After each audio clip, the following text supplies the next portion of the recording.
For years, Family House had no working stove to feed the homeless families they were providing shelter to. But those worries are now on the back burner. City Council approved over $3,200 for a new stove, much less than the $10,000 requested, but only because City Councilwoman Sandy Spang was able to find a stove at a cheaper price. Councilman Matt Cherry added that the unit would be installed at no cost to Family House.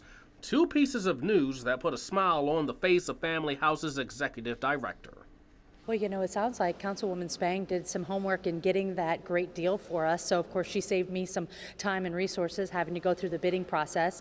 And it sounds like Councilman Cherry has assured the unions will help install it.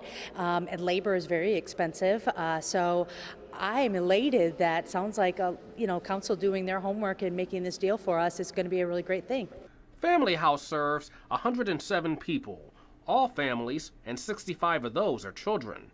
For years, the kitchen's microwave was the only way to cook. Others have resorted to mini-marts. But with money coming for a new stove, Palacios can put her focus on other things. The Family House now, our attention is going to be how to get this food program up and running.